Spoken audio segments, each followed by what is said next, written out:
Amigas y amigos de todo el Ecuador, tengan ustedes muy buenas tardes, bienvenidas y bienvenidos a una nueva semana aquí en Adán Cineva a través de la gran señal nacional de Sonorama.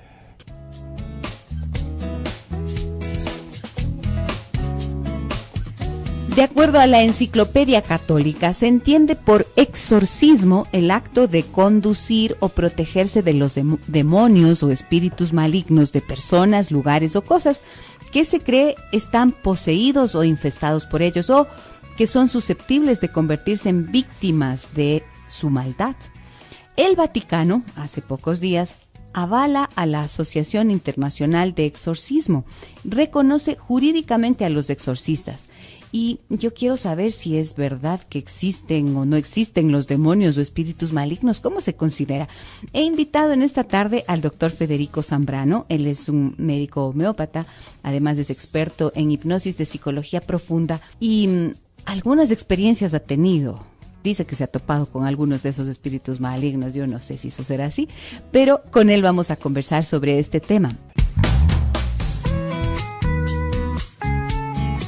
Y le doy la más cordial bienvenida ya en este momento al doctor Federico Zambrano. Él es un colaborador permanente del programa desde hace mucho tiempo y nos conocemos precisamente por su actividad de médico homeópata y de experto en hipnosis de psicología profunda. Doctor, buenas tardes, bienvenido al programa, ¿cómo está?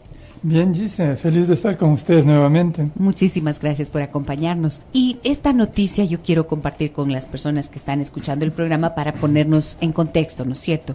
La Congregación para el Clero ha reconocido jurídicamente a la Asociación Internacional de Exorcistas, fundada por uno de los exorcistas más célebres del mundo, Gabriel Amorth. Esto informó el diario L'Osservatore Romano, un periódico de la Santa Sede.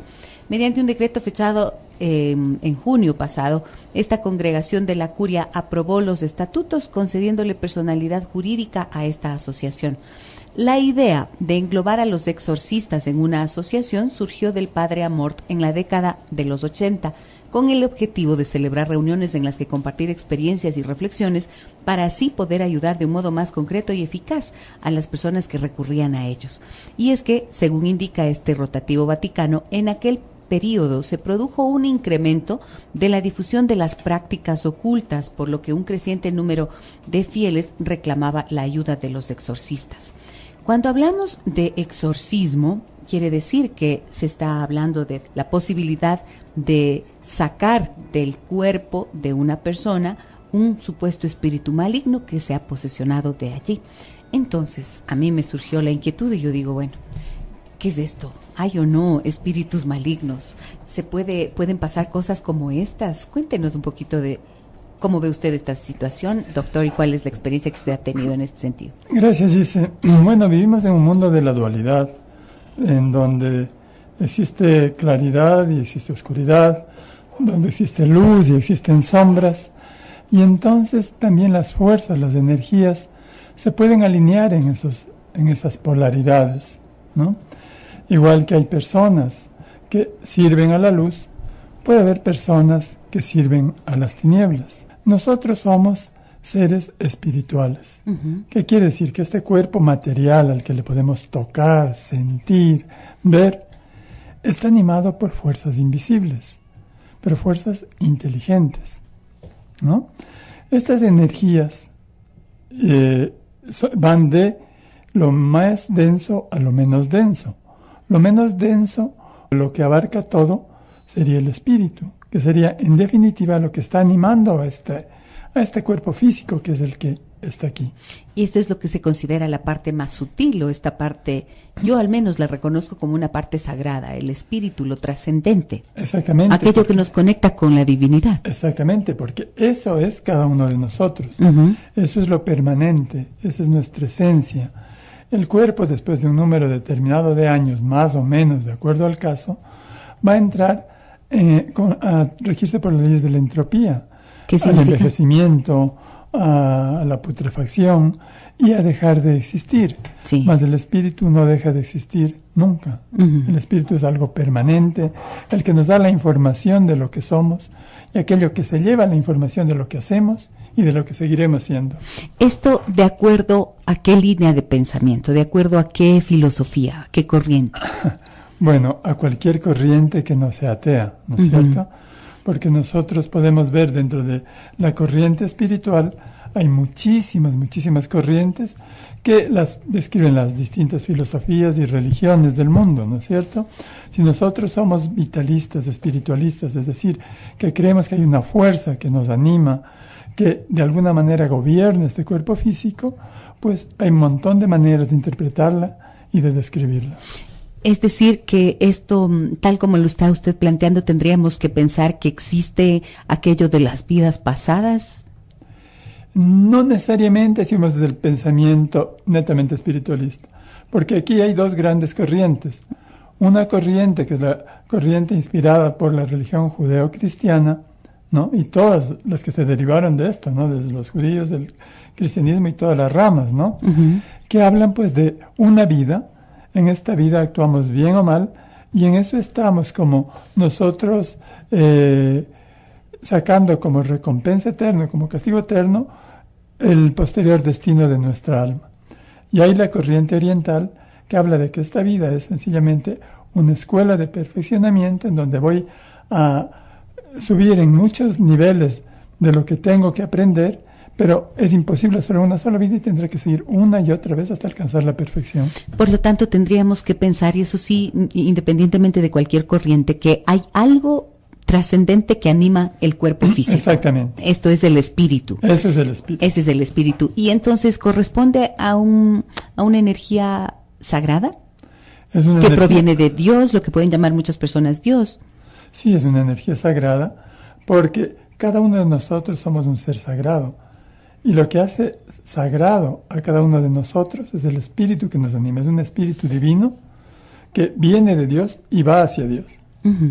El exorcismo es una oración oficial que hace la Iglesia Católica en la que se invoca a Dios y se exige al diablo que libere a una persona determinada. Este ritual fue renovado en la época de Juan Pablo II en 1998, cuando la Iglesia Católica decidió, después de casi 400 años, revisar el anterior texto de 1614, debido a los cambios que supuso el Concilio Vaticano y a los avances de la ciencia en el campo de la mente. Cuando pensamos en algo como esto, ¿no es cierto?, una oración oficial para sacarle al diablo de una persona determinada. Desde el tiempo de Jesús, se supone que él hacía precisamente esto, ¿no es cierto? Ordenaba que los espíritus malignos salieran del cuerpo de un individuo, y a esto se le conoce como exorcismo. Pero esto implicaría una creencia, que sería: hay espíritus malignos. Y si acabamos de decir que el espíritu es algo sagrado, ¿cómo podría existir un espíritu maligno? Es muy buena pregunta. Nosotros, cada uno de los seres humanos, somos entes formados por millones de células que forman desde nuestro cerebro hasta cada parte de nuestro cuerpo. Cada una de esas células es un ser viviente. Es un ser viviente individual, y la vida de ese ser está en armonía con la de los otros seres que primero forman un órgano y luego forman un organismo. Este organismo funciona gracias a un liderazgo, porque de lo contrario, si cada célula se reproduciría como quiere y haría su baile, tendríamos cantidad de tumores, de tejidos muy extraños en nuestro cuerpo. El asunto es que ese liderazgo, que es el yo espiritual, el yo superior, como quieran llamarlo, lidera cada una de nuestras células y también nuestra psiquis. Cuando nosotros estamos en un estado de equilibrio, donde ese yo espiritual es el verdadero líder de nuestro ser, no hay posibilidad alguna de que ningún espíritu ni ente inmaterial entre a gobernar este organismo, este ser. Pero hay muchas ocasiones que por circunstancias de vida, sufrimientos prolongados que van minando, desgastando nuestra psiquis, o una serie de experiencias traumáticas, nuestro organismo pierde el liderazgo de su yo espiritual, y entonces, en primer lugar, las células, hay células que se enteran descuidadas, desatendidas, y pueden hacer enfermedades crónicas, degenerativas, hasta cáncer. Y a nivel de nuestra psiquis podemos hacer enfermedades mentales, y al no tener liderazgo en nuestra psiquis, puede compartir ese liderazgo con entes que están ahí inmateriales buscando la manera de expresarse a través de un organismo. ¿Qué significa un ente inmaterial? Explíquenos esto, doctor. En el momento de la muerte, nuestro ser inmaterial se separa de la materia. La materia sigue su proceso de descomposición, pero el ser espiritual que nos animaba antes sigue un proceso de evolución. Pues llámese de acuerdo a la creencia religiosa de cada uno, pues se irá a la condenación o a la dicha eterna, o si es de acuerdo a la teoría renacentista, seguirá un proceso de asentar los conocimientos adquiridos para empezar una nueva encarnación. Uh-huh.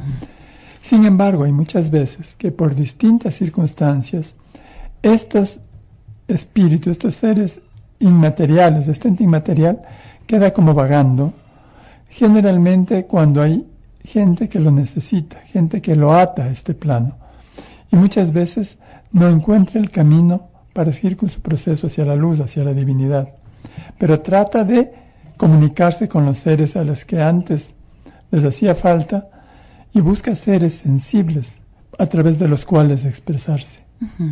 Lo hace conscientemente a través de los que llamamos medium o inconscientemente a través de seres a quienes posee. No necesariamente todos los espíritus que poseen son malignos. En mi experiencia he tenido varios casos y apenas uno pensaría que fue un espíritu maligno. Uh-huh. Los demás eran seres que querían expresarse para manifestar algo que tenían pendiente con sus seres queridos. Por ejemplo, hay en alguno de los canales de cable, ¿no es cierto? Hay una mujer que está caminando, está yendo tranquilamente, entra a un supermercado y de repente ve a alguien y le empieza a decir cosas y le empieza a hablar de cosas que solamente esa persona y un ser querido que había muerto podrían saber. Uh-huh. Y entonces, esto es de lo que se trata, ¿no es cierto? Que este espíritu que se queda como vagando utiliza a alguien, en este caso esta medium, para que transmita ese mensaje, para expresarse. Así es lo que hay que entenderlo. Hay que entenderlo, pero a veces estos espíritus que no encuentran manera ni quien les oiga, uh-huh, porque pueden estar al lado nuestro tratando de expresarse y como no tenemos la sensibilidad o la capacidad psíquica suficiente para escucharlos o entenderlos, pues se desgastan tratando de hacerse oír. ¿Cansados? Yo no quiero que me hablen. No, yo tampoco, ¿no? Prefiero seguir siendo sordo al respecto. Sí, no es cierto, sí. Pero ¿qué hace que unas personas tengan la capacidad o la sensibilidad de escuchar, por ejemplo, a estos entes y otros como nosotros no? Hay capacidades psíquicas, uh-huh, ¿no?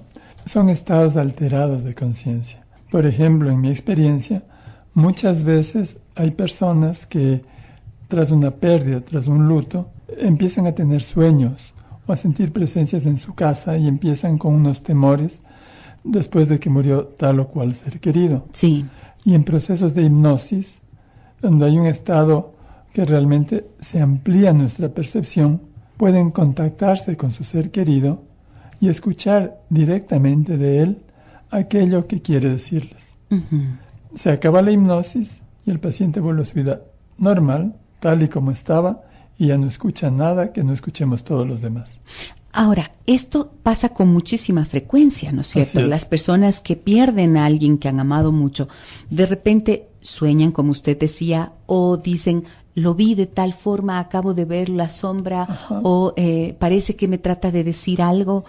Y entonces, esto es una intención o una necesidad de comunicación, y es que en realidad esa persona se ha quedado vagando por allí y no ha logrado pasar o seguir su proceso de evolución, como usted decía. Bueno, una comunicación siempre tiene dos vías. Uh-huh. Tiene que haber el que se expresa y el que recibe, y esto es recíproco, sí, ¿no es cierto?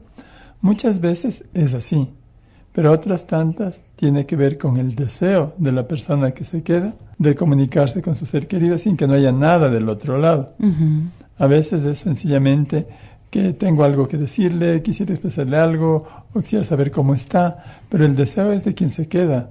Posiblemente la persona que se fue está muy tranquila donde está. Ya, y hace que este deseo de la persona que se queda logra que el que se fue no acabe de irse. A veces sí, porque nosotros, como decía, tenemos varios cuerpos, como varias capas que se van desprendiendo de nuestro cuerpo energético, y hasta una capa que nosotros llamaríamos el cuerpo astral, que es el cuerpo de los deseos, el que está pegado a las cosas que nos gustan, si ve que la gente llora, o a veces se apegan a sus vicios, o a veces se apegan a sus posesiones, les cuesta dejar lo que tienen acá. Y entonces se nos quedan y tratan de comunicarse, pues, para tratar de seguir conservando o poseyendo lo que valoraban tanto antes. Ok, ahora, esto que usted nos está explicando, ¿qué tiene que ver con el exorcismo? Porque el exorcismo se supone que es para erradicar un espíritu maligno, pero usted dice que en su experiencia apenas uno le pareció que podría haber tenido alguna malignidad, algún signo de malignidad. Y quiero que me cuente cómo así le pareció que podría ser maligno, ¿no es cierto?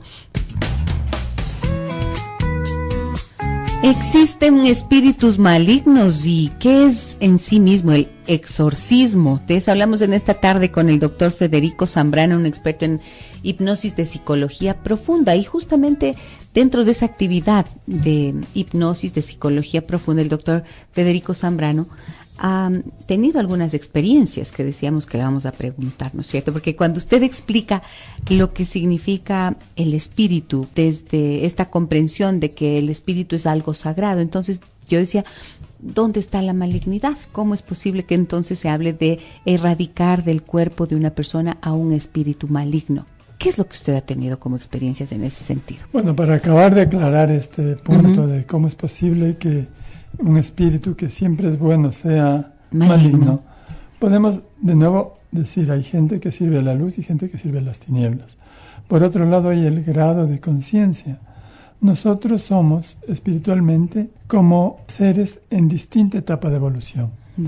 Hay desde el chiquito totalmente ignorante hasta el hombre iluminado. Todos tenemos la misma potencialidad de llegar a ser el hombre iluminado, pero hay hermanos mayores y hermanos menores a nosotros, hermanos traviesos, inconscientes y hermanos muy sabios. Entonces estos hermanos que tienen un buen nivel de conciencia pueden quedarse aquí un tiempo más haciendo travesuras. Después de que murió su cuerpo, ese espíritu puede quedarse haciendo travesuras. Sí, porque su nivel de evolución no siempre es muy elevado.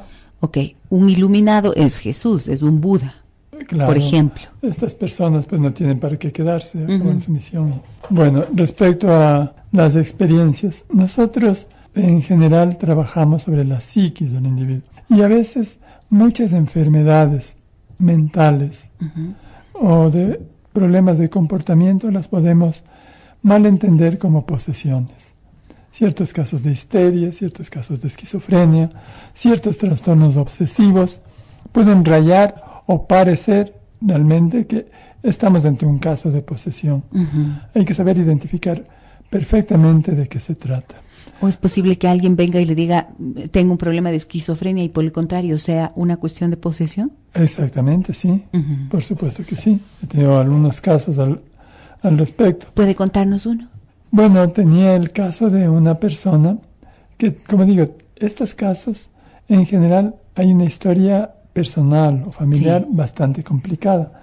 Esta persona tenía un matrimonio realmente desastroso. Sufría mucho, pero estaba pegada a su matrimonio y empezó con un comportamiento muy extraño. Asistía a unos grupos cristianos de sanación y después de salir a estas reuniones, ella en cada reunión salía muy tranquila, muy bien, porque esa parte débil de su yo espiritual, con la oración, con el apoyo del grupo, pues iba como sintiéndose mejor, se fortalecía. Sin embargo, después de nuestras reuniones, a pesar de salir feliz, salió muy alterada y su familia empezó a preocuparse porque empezaba a aislarse, porque empezaba a orar o a decir algo, pero un idioma totalmente extraño que nadie le entendía. Y la familia le quería sacar a las actividades familiares, a comer, a pasear, y realmente reaccionaba con mucha violencia, con mucha agresividad, y hablaba en este idioma que nadie le entendía. Entonces la familia pensó que era un cuadro mental, un cuadro de esquizofrenia, y como fui médico de la familia por mucho tiempo, le llevaron para que la atienda. Sin embargo, cuando trabajamos bajo hipnosis, en este caso nosotros pedimos a la persona, a nuestro paciente, que permita a aquella parte de su ser que está hablando en ese otro idioma que se exprese a través de ella, pero en español. Porque hablaba un idioma realmente que no entendía nadie. Y al conversar con este espíritu, Era el espíritu de una religiosa croata que había muerto hace muchos años y que quería expresarse a través de esta persona. Obviamente buscó un grupo que le era familiar, que le era afín, como una reunión cristiana, ¿no? En este caso no era un espíritu maligno, sino un espíritu necesitado de comunicarse que buscaba un yo débil con el cual podían compartir un cuerpo y una psiquis. Después de un par de sesiones, invitamos al espíritu de esta religiosa a que deje el cuerpo, a que tome conciencia de su realidad, a que hay una puerta de luz y que puede seguir su evolución, y la chica quedó libre de este problema. Es decir, que esto de la puerta, la luz que se ve al final del túnel cuando ya la persona está muriendo, ¿tiene algo de verdad? Bueno, en general yo pienso que sí, pero para nosotros es una herramienta psíquica. Es una herramienta psíquica y a veces no funciona la puerta y decimos un rayo de luz. Siempre tratamos de que la persona se contacte a través de la luz con la divinidad. Hay símbolos, hay un simbolismo universal mediante el cual nos podemos comunicar con la divinidad.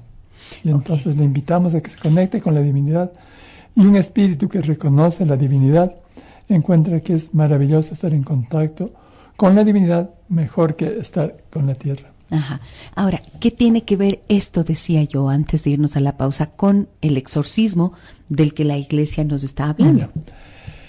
En general, a veces puede expresarse o aprovecharse de ese yo débil un espíritu realmente maligno.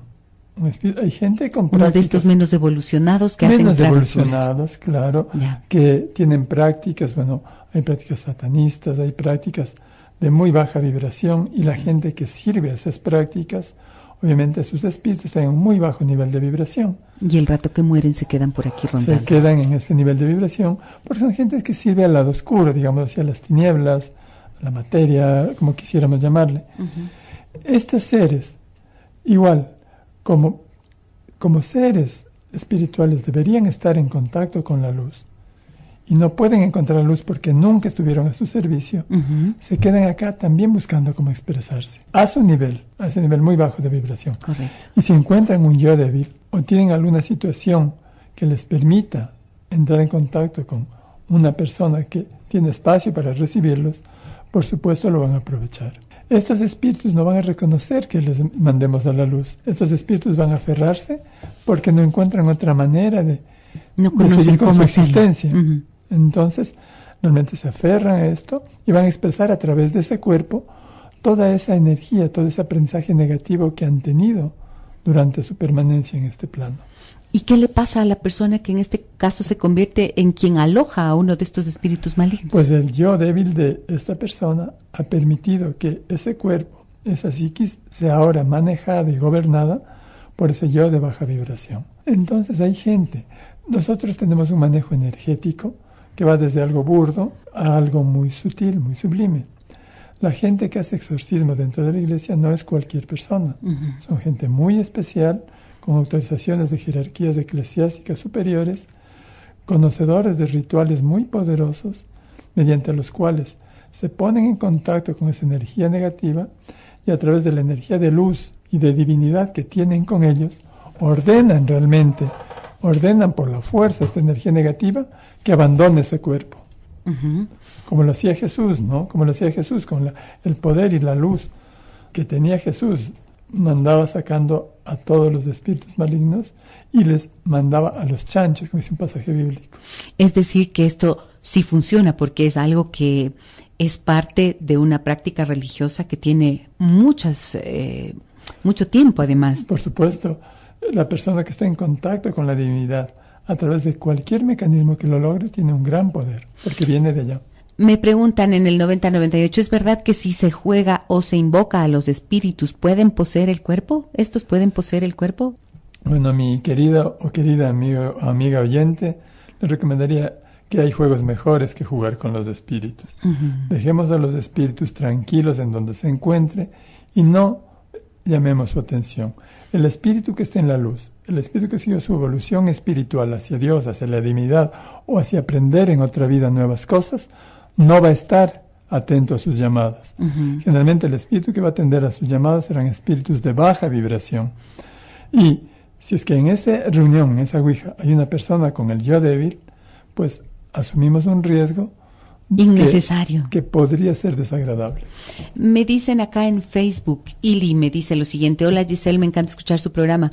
Quería hacerle una consulta con el tema de hoy que va relacionado.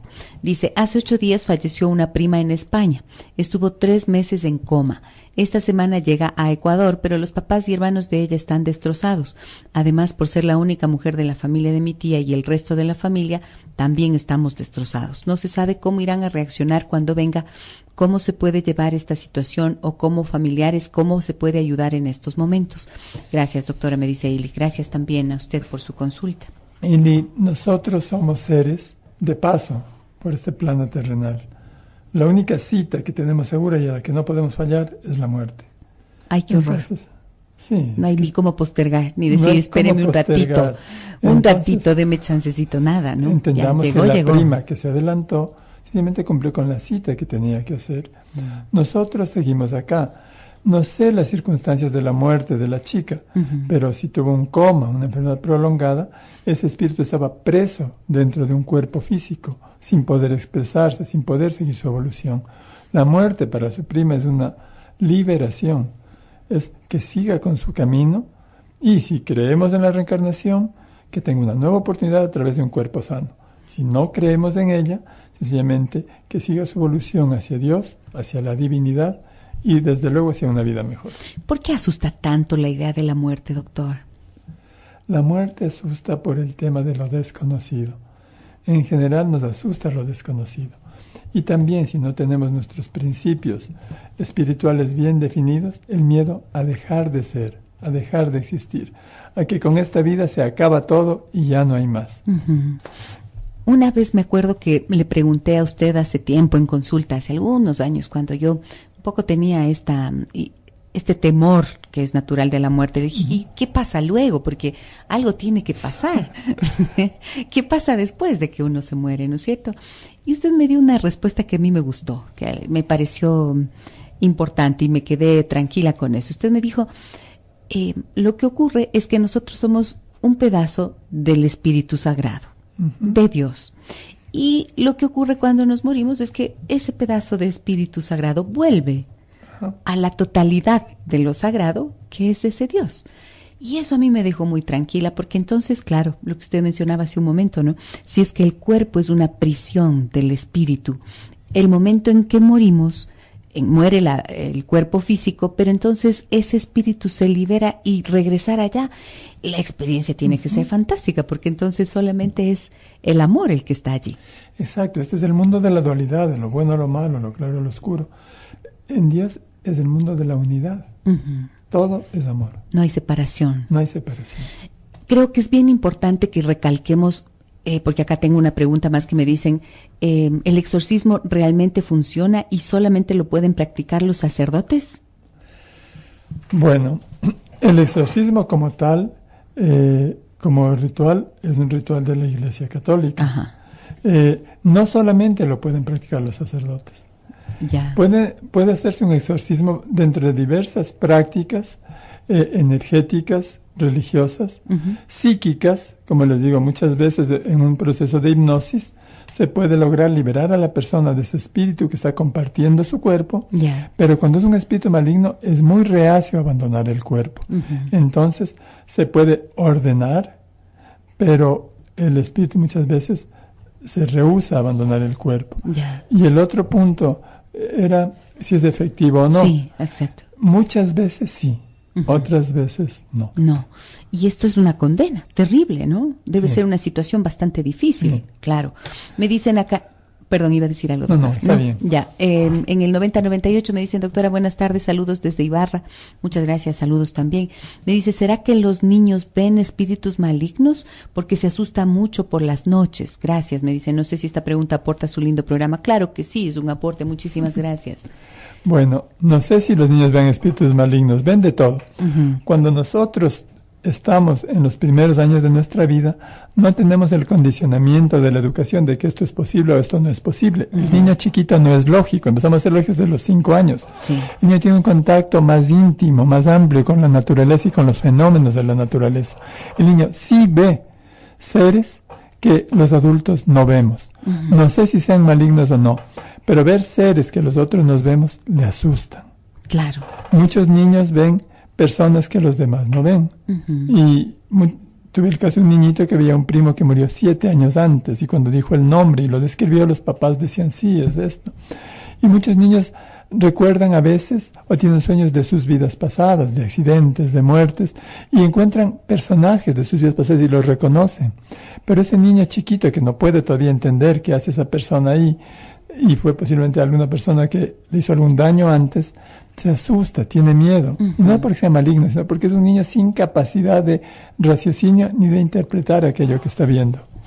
El otro día me contaba una señora, me decía que su hija de 5 años, hace 2 años que murió su hermanito, ella tuvo 2 hijos, una niña y luego un niño. Este niño murió cuando tenía 7 meses y dice que su hijita le decía, mami, hoy estuve conversando con mi ñaño y mi ñaño está bien, mi ñaño está contento, mi ñaño está feliz y tiene una cosa aquí en el cuello, dice que ella le describía, la niña le describía y dice, estoy segura de que es verdad porque mi hija nunca lo vio a su hermano en el hospital y él murió con un orificio que le hicieron en el cuello por las vías estas que le ponían para alimentarlo, yo no sé qué. Entonces, este es parte de lo que ven los niños, ¿no? Exactamente. Es que eso es del mundo que los niños ven y es del mundo real. Nosotros creamos nuestra realidad de acuerdo a la lógica, uh-huh. pero la verdadera realidad la ven los niños y esos son los seres desencarnados que en algún momento pueden poseer al cuerpo de una persona con un yo débil uh-huh. y no son diablos ni nada por el estilo, son simplemente espíritus que necesitan expresarse y como nadie les oye, si toman un cuerpo, pues por ahí sí lo hacen. Ok. Ahora, ¿cómo podrían actuar mamá, papá, que de repente, siguiendo el orden de esta pregunta, se topan con esto? El niño o la niña le dicen, mami, yo estoy viendo a fulanito, fulanita, o empiezan a hacer este tipo de descripciones. ¿Cómo deberían reaccionar los papás? En primer lugar, asumir que lo que dice el niño es verdad. Uh-huh. Asumamos esto. Conversemos con él, pidámosle detalles, apoyémosle. Yo he tenido casos de niños que la pasan muy mal porque los papás no les creen, les castigan, les dicen mentirosos. Si es que no los ve, no me parece la mejor manera de educar a un niño. Y si los ve, es abandonar a un niño ante cosas que no entiende uh-huh. y que realmente le aterran. Y deberíamos decir que escuchar, preguntar y luego decir, sí, esto suele pasar, como normalizar la situación. Bueno, si no lo podemos manejar porque realmente no lo aceptamos, busquemos ayuda de alguien que sí lo haga. Uh-huh. Busquemos a alguien que nos pueda ayudar a interpretar lo que está pasando con nuestro hijo. La recomendación que usted hizo a aquellos, por ejemplo, practicantes de la Ouija, que es uno de los juegos más populares, ¿no es cierto?, en los Ajá. que se invocan espíritus, me parece bien relevante, porque usted dijo, los que van allá no son los espíritus sutiles, porque esos siguieron su camino y se conectaron con la luz, pasaron al otro lado. Están en la divinidad. Están en la divinidad. Aquellos que van a meterse, si es que lo hacen, son aquellos traviesos con muy bajo nivel de vibración y que seguramente estuvieron ligados a prácticas más bien relacionadas con la oscuridad. Y sí, o no lograron el nivel de evolución suficiente, uh-huh. y si dice, le voy a llamar a mi abuelo, a mi profesor, a mi tío, tenga la seguridad de que si fue un hombre de luz, no va a estar ahí. Ok, ¿y si llega? No va a llegar él. Bueno, si llega, esperemos que... Si llega, ya digo, mi abuelo no era de tanta luz.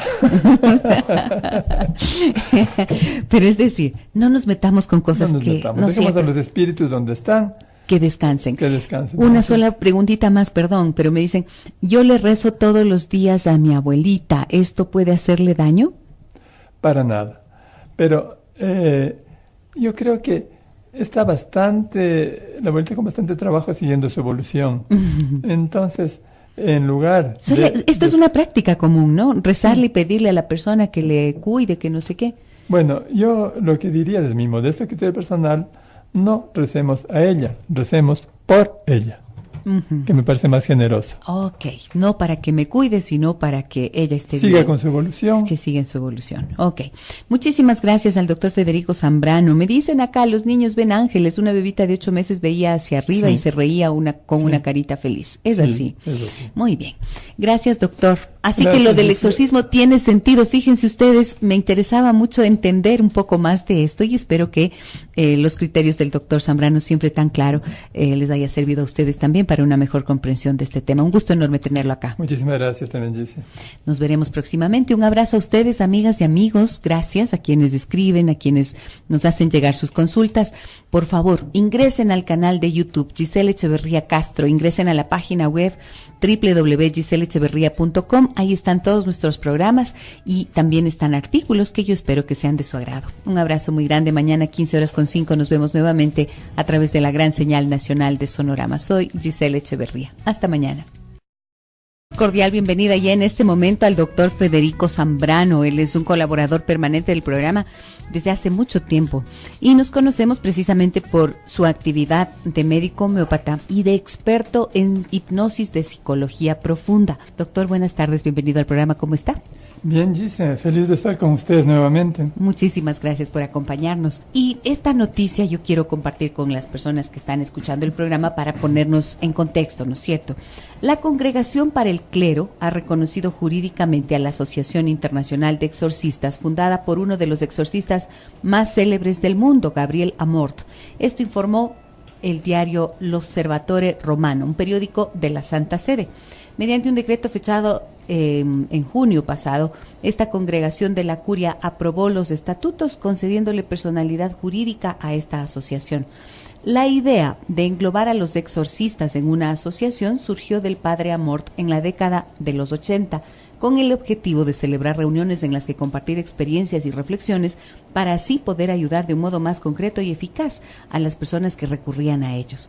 Y es que, según indica este rotativo vaticano, en aquel periodo se produjo un incremento de la difusión de las prácticas ocultas, por lo que un creciente número de fieles reclamaba la ayuda de los exorcistas. Cuando hablamos de exorcismo, quiere decir que se está hablando de la posibilidad de sacar del cuerpo de una persona un supuesto espíritu maligno que se ha posesionado de allí. Entonces, a mí me surgió la inquietud y yo digo, bueno, ¿qué es esto? ¿Hay o no espíritus malignos? ¿Pueden pasar cosas como estas? Cuéntenos un poquito de cómo ve usted esta situación, doctor, y cuál es la experiencia que usted ha tenido en este sentido. Gracias, Gise. Bueno, vivimos en un mundo de la dualidad, en donde existe claridad y existe oscuridad, donde existe luz y existen sombras, y entonces también las fuerzas, las energías, se pueden alinear en esas polaridades, ¿no? Igual que hay personas que sirven a la luz, puede haber personas que sirven a las tinieblas. Nosotros somos seres espirituales.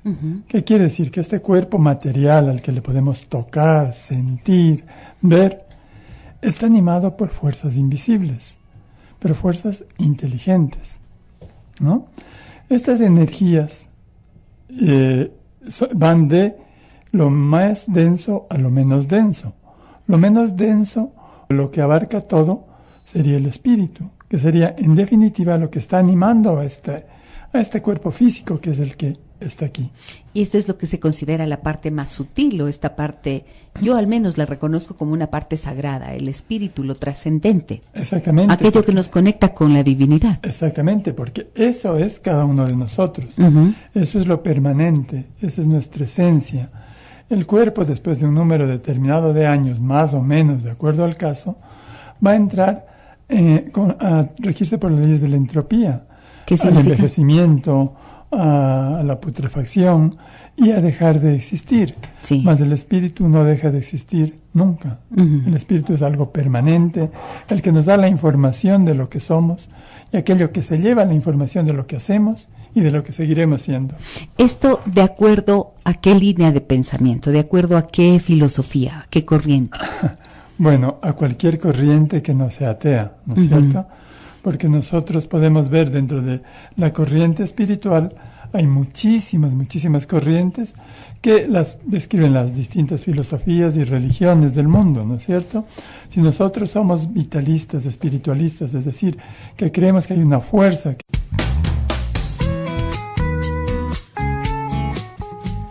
Amigas y amigos de todo el Ecuador, tengan ustedes muy buenas tardes, bienvenidas y bienvenidos a una nueva semana aquí en Adán Cineva a través de la gran señal nacional de Sonorama.